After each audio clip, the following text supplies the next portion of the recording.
So good afternoon, everyone. And it's really lovely to be here with you to celebrate Mass, especially on the anniversary of Our Lady's apparition. And it's wonderful to be here too in this basilica. As Father Richard mentioned, I was ordained here 3 years ago on Wednesday. And it was indeed a great privilege to be ordained here in this special place. And over those few years, a question that's been asked of me, especially when I visit schools, is very simply, why did you become a priest? It's a question that young and old people ask. And it's a question that I do find difficult to answer, because if you ask somebody why do they do the job they do, why do they marry the person they married, why do they love the person they love, I'm sure you'd find that hard to put it into words as well. I certainly have no road to Damascus type of experience to recount. Instead, the journey that brought me to where I am today as a priest was very much a gradual realization over a long period of time that God was, if you like, inviting me to this way of life. I grew up not far from here in the parish of Shaheen into a family of 5, and faith was part and parcel of life growing up in much the same way it was for everybody else. We went to Mass on Sunday. I served Mass as a child, and I remember as well being brought here to knock by my mother very often, especially during the days of novena. And even as a young child, it was in my head that I'd be a priest. I don't know why. I do remember, it must have been first class, there was a picture chart on the wall of the various professions in Irish, and you had Moonshore, Doctor, Dliador, and the last one was Sagat, and a picture of a priest. And I remember even then thinking, maybe that's the job I'll do. I don't know why. Maybe it was the positive example of other people in my life, the faith-filled example of others. I think of my own parents, my grandparents, my teachers in school, primary, secondary, and my own local priest at home as well, whose dedication to his ministry, especially his ministry to the sick, always left a deep impression on me. And we should never forget the influence we have on others, especially in the ways of faith. The influence a parent has on their child, the influence a teacher has in a class, the influence all of us have as people of faith on other people. Because the work of promoting vocations is definitely the work of everybody. The theme chosen for today is vocation. Why risk it? And I guess the element of risk only became apparent in my teenage years, when I very quickly put the idea of priesthood very, very much out of my head. I could think of many reasons why I shouldn't be a priest. I told myself it was a daft idea. Who would want to join an aging profession in a church marred by scandals? Something is only a risk if there's an element of the unknown. And for me, priesthood in those teenage years was full of unknowns, most especially what would people think? What would my friends think? What didn't work out? And all that talk worked because I did put the idea out of my head, and I focused on what everyone else in my school was focusing on, exams, and I did my Leaving Cert. I went to college and trained as a primary school teacher. I got a job, and then I got ready to live my life, and that was that. 2 things I always did. I always attended Mass, and I always prayed. Very simple prayers that we all knew as children. And we all know here the power of prayer. But I used to visit a church in Dublin near to where I lived, a beautiful church, Corpus Christi in Drumcondra. And I remember sitting there, nobody else was there, aware of God's presence. I wasn't necessarily saying anything, usually saying nothing. But it was in those little moments that thoughts of doing something different with my life came back again. There's a lovely story in the Old Testament of the prophet Elijah. He's in a cave, and the Lord He hears a voice saying the Lord is going to pass by the entrance of the cave, so he's told to go to the mouth of the cave. And suddenly there's a mighty wind, and the Lord is not in the wind. There's a ferocious earthquake, and the Lord is not in the earthquake. And then there's a raging fire, and the Lord is not in the fire.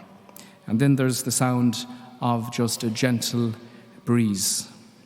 And Elijah goes to the mouth of the cave, and he meets the Lord. God is always communicating with us, often in ways we don't recognize. And he speaks to us in the everyday activities of everyday life, like a gentle breeze that catches our attention. I remember I was in the classroom one day. I was filling in for a teacher for a few weeks. It was a 6th class. It was a Friday afternoon of a bank holiday weekend, so you can imagine every teacher's dream. And I remember at the end of the day saying to myself, I have a job, I'm happy, I'm healthy, things are going good, I have everything. And yet there was still something there that's very hard to put into words, but there was something there that was saying, you could be doing something else. Part of me was still, if you like, slightly unfulfilled. And I did feel like there was something unfinished I had to explore. And when you think about it, what does anybody want from life? You know, what does any of us want from life? What does any young person want from their life? They want to be content. They want fulfillment. They want meaning and peace of mind. We all desire that. And that's God's desire for us too. And so for me, following the call to priesthood was, if you like, my search for meaning. It was my way of saying, look, I've only one life, and I'm going to live it in the most meaningful and the most fulfilling way that I can. Because I do believe that when you follow the will of God in your life, it doesn't mean you won't have challenges, but it does offer you the chance to experience the type of peace that only Christ can bring. A peace the world cannot give. That's my gift to you. And once you respond positively then to what the Lord is asking, wonderful things can happen.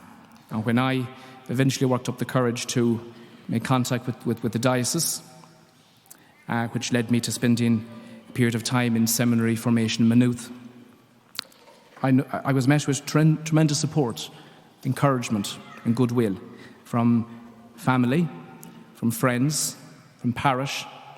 Some I think were surprised, others probably not too surprised.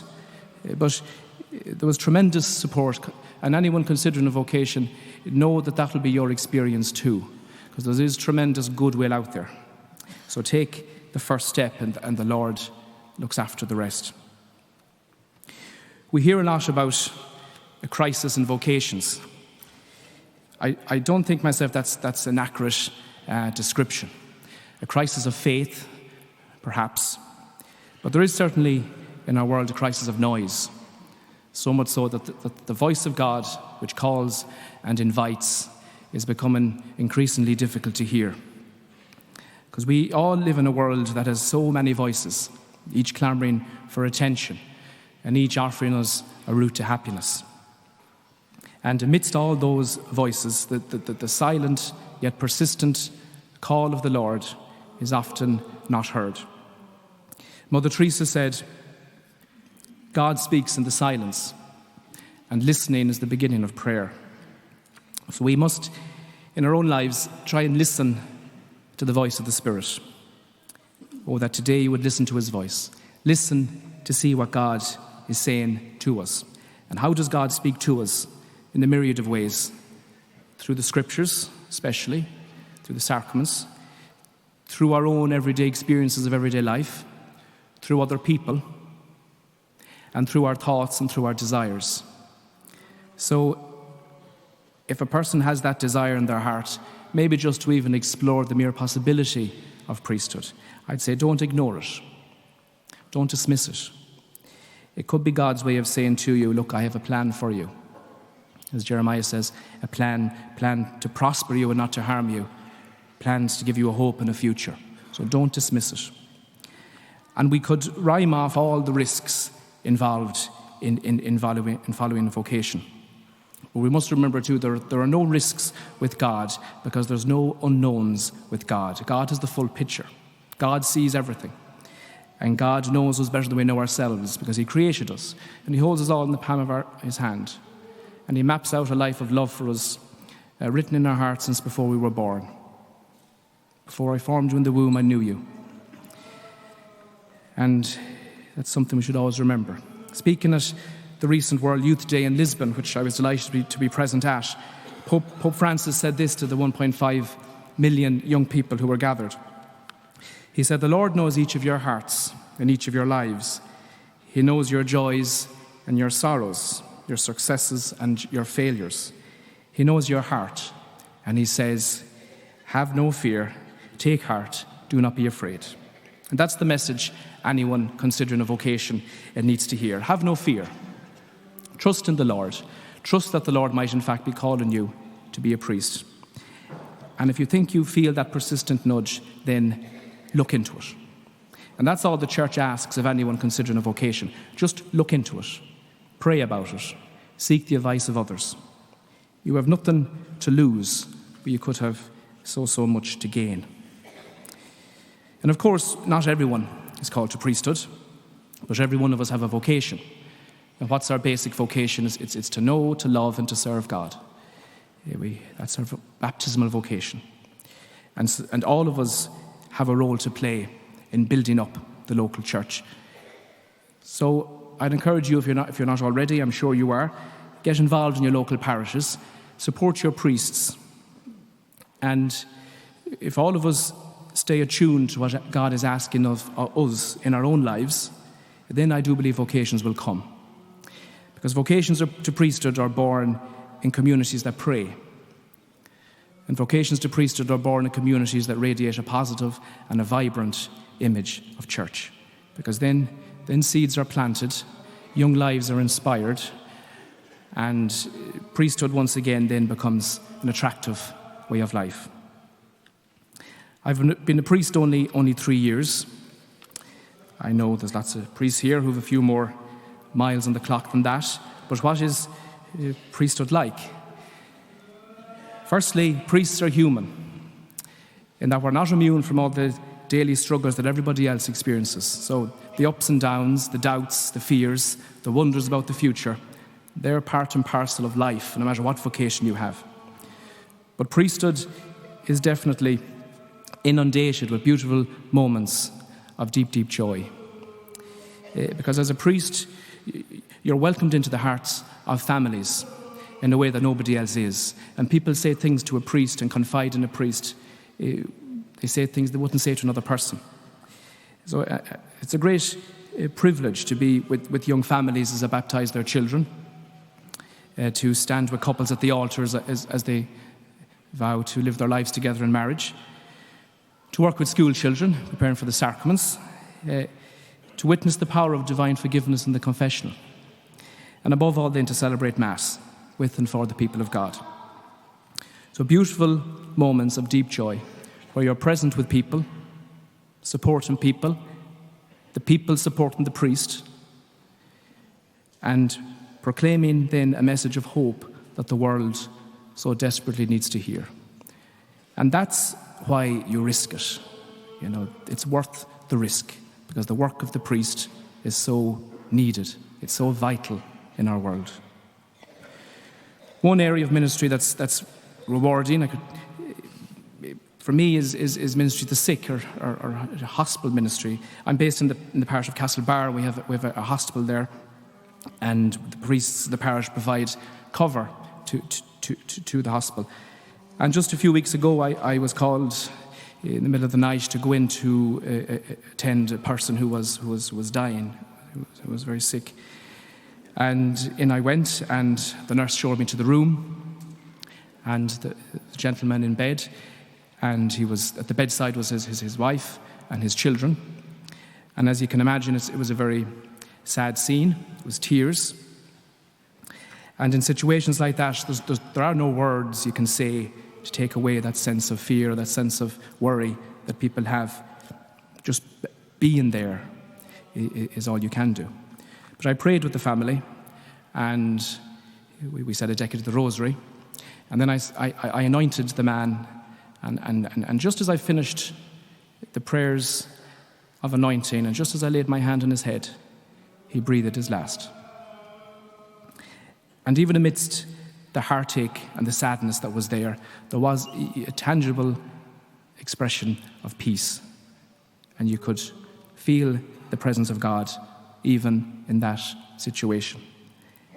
And I was driving back to the presbytery, and I just thought, well, what a wonderful vocation it is to see God at work in people's lives, to witness that. What a wonderful vocation it is. The Church in Ireland this year has asked us all to pray for vocations. And there's no better place to offer our prayers than here at Knock. And we're gathered today on the anniversary of Our Lady's apparition, an apparition that occurred in a spirit of prayerful silence, revealing a God who is always with his people. And Our Lady remains the perfect example of how to faithfully follow one's vocation, no matter what the vocation is, because Mary said yes to God. She did so without having all the answers, without having a roadmap, without having it all explained to her. She said yes, and I'm sure she understood the many, many risks involved in agreeing to be the Mother of God. But her trust was steadfast. She trusted in God, and she was open to what God was asking of her. So perhaps on this day, each of us could offer a prayer to Our Lady, to entrust a prayer to Our Lady for anyone considering vocation, anyone here, anyone joining online, that, like Our Lady, they'll say yes, and to use the phrase that the Church is using this year, that they'll have the courage to take the risk for Christ and to be open to what God is asking of them. We all know the Church in Ireland is going through change. We're in that in-between phase between moving from one model of church to another. And that's a very, very uncomfortable place to be for everybody. But amidst change, one thing that will never change is our need for priests. Our need for priests to celebrate the sacraments, to proclaim Christ's message of hope in the world, and to nourish the people of God. So please pray for vocations. Encourage those in your families who you may think of a vocation. Encourage them. Families, workplaces, in your parishes.